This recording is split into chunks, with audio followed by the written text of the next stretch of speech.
একদমই এটা পটানো টাইপ কোনো কথা না।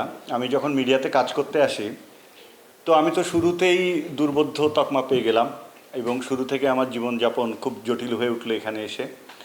তো তখন থেকে কোনো এক অজানা কারণে যারা মিডিয়া নিয়ন্ত্রণ করেন তাদের সুনজরে না আসতে পারলেও সাংবাদিক ভাইদের সুনজরে মনে হয় আমি ছিলাম, এবং থাকার ফলে এই যে আজকেও আমি তো খুব গুরুত্বপূর্ণ ব্যক্তি হয়ে উঠতে পারিনি, তারপরেও এত মানুষ যে এসছেন সেজন্য আপনাদেরকে অসংখ্য ধন্যবাদ। এবং আমার আমন্ত্রণে যারা যারা এসছেন, আমাদের আমন্ত্রণে সবাইকে ধন্যবাদ দিয়ে আমি দু চারটে কথা বলবো। সবচেয়ে জরুরি এখানে আমি আমার টিমকে পরিচয় করিয়ে দিব, যাদের অক্লান্ত পরিশ্রমে বনলতা সেন সম্পন্ন হয়েছে। তো আগে আমার বন্ধু উপস্থাপনা করছে শাওন, ওকে একটা ধন্যবাদ দিই।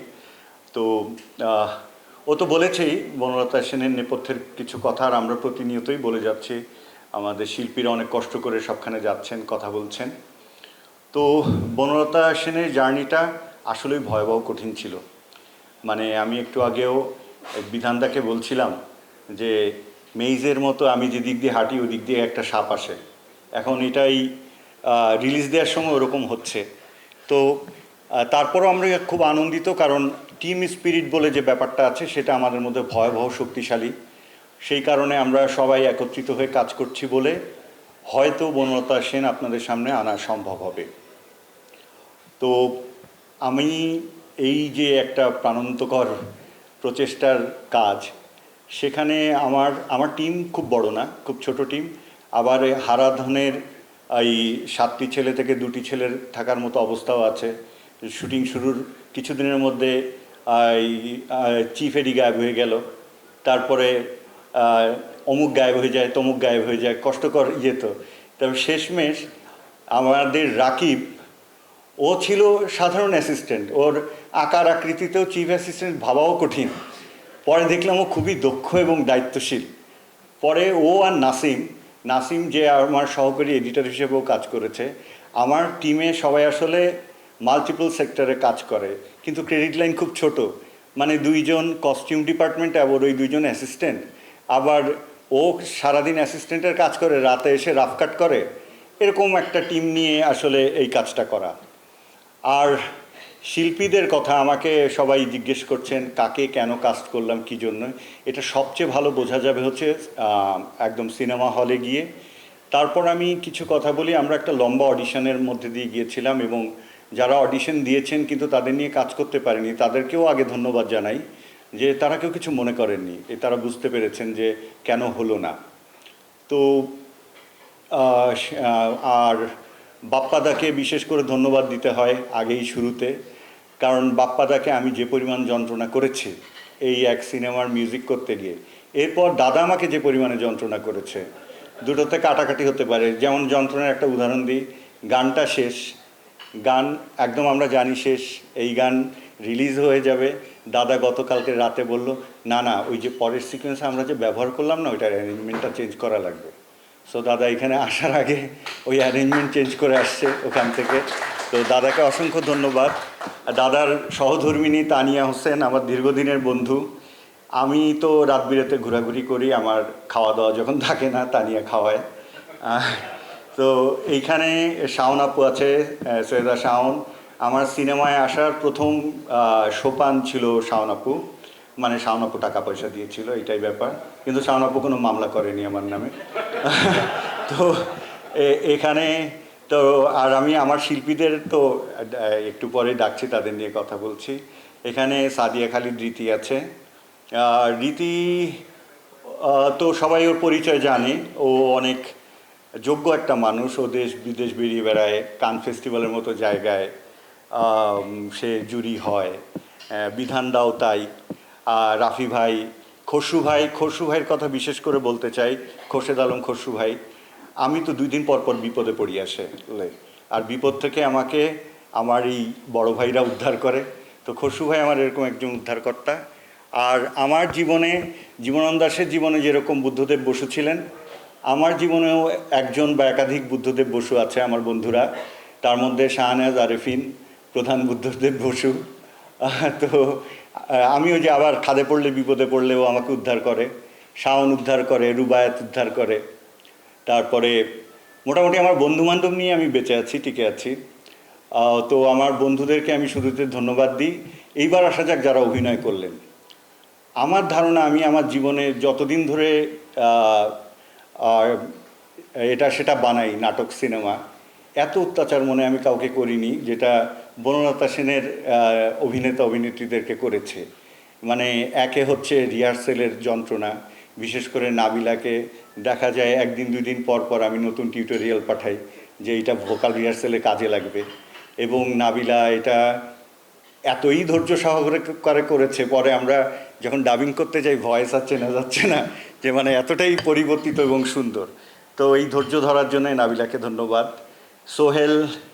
সোহেলের কথা কি বলবো, অসম্ভব পরিশ্রমী একজন অ্যাক্টর, যেটা ওর কাজগুলোতে আপনারা দেখেছেন। এইবার আসা যাক জীবনানন্দ দাশ। আর কারো নাম বাদ পড়লে আমার পরে একদম প্লিজ রাগ করবেন না, নিজে বলবেন যে আমার নাম বাদ পড়েছে, কারণ আমি এতই একটা অকুপাইড ব্রেন নিয়ে আছি যে মানে ভুল হতে পারে। আমাকে ক্ষমা করে দিয়ে হাত তুলে বলবেন আমার নাম বাদ পড়লো কেন, তারপরে বিচার কার্য করা যেতে পারে সেটা নিয়ে।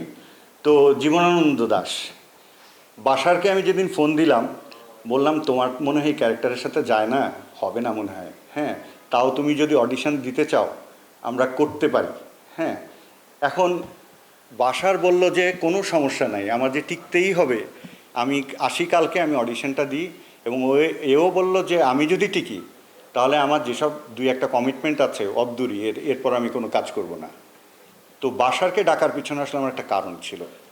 জীবনানন্দ দাশের নিয়ে আমার যেহেতু একটা দীর্ঘদিনের অবসেশন, আমি জীবনানন্দ দাশকে দেখতে পাই বলে আমার বিশ্বাস। আমার দেখার সাথে অন্যের দেখা নাও মিলতে পারে, কিন্তু ওই দেখায় আমার মনে হয়েছে লুকের চেয়ে অনেক জরুরি তার বডির ফ্লেক্সিবিলিটি। এবং যারা জানেন যে খায়রুল বাশার আসলে মাইম করতেন এবং থিয়েটার একটা ব্যাকগ্রাউন্ড আছে, ফলে ওর শরীরটাকে আমরা ভালোভাবে মোল্ড করতে পারবো, এটা আমার বিশ্বাস ছিল যে বাশারকে দিয়ে এটা করা সম্ভব। ওর হাঁটা, জীবনানন্দ দাশের জেস্টার পোস্টার নিশ্চয়ই এখনকার সময়ের মতো হবে না, বা ওনার যে জীবনের ফিলসফি বা ওনার যে যাতনা সব কিছু মিলে যে জীবনানন্দ দাশ, সেটাকে শরীরে ধারণ করতে গেলে শরীরটা ওরকম হওয়া লাগে। ফলে আমরা বাশারকে যখন অডিশন করলাম, বাশার, সোহেল, এদের অডিশন আসলে শুরুতেই ভালো ছিল। তারপর আমার যেহেতু অত্যাচার করার স্বভাব, তারপর বারংবার করলাম, করে তারপর দেখা গেল যে না, বাসারকে দিয়ে হবে। তারপর আমরা যখন লুক টেস্টে যাই, প্রত্যেকের আলাদা আলাদা লুক টেস্ট হয়েছে। তো ওই লুক টেস্টে দেখা গেল আমরা হয়তো এটা অ্যাচিভেবল, এবং আমরা মনে হয় কিছুটা অ্যাচিভ করতে পেরেছি, যেহেতু সোশ্যাল মিডিয়ার আদালতে দেখা যাচ্ছে লোকে বলছে ঠিক হয়েছে, ভালো হয়েছে। এবার শরীফ সিরাজকে নিয়ে একটা বদনাম শোনা যাচ্ছে, তার চুল দেখে বলছে যে উইকটা আর একটু ভালো হলে হতো, কিন্তু বিশ্বাস করেন এটা ওর নিজের চুল। হ্যাঁ, সে বুদ্ধদেব বসু করেছে এবং নিজের চুল নিয়েই করেছে, ওইখানে কোনো উইক টুইক পরানো হয়নি। আর আমি একটু সূক্ষ্ম শিল্প করতে আমার পছন্দ, আমি পারি কিনা জানি না, বেশি সূক্ষ্ম হয়ে গেলে লোকজন বলে এআই জেনারেটেড। বিশ্বাস করেন আমি সেদিন সোহেলকে দেখালাম, এই দেখো আমি ডিজাইন করছি ভাই, সফটওয়্যারগুলো দেখো, একটাও এআই না।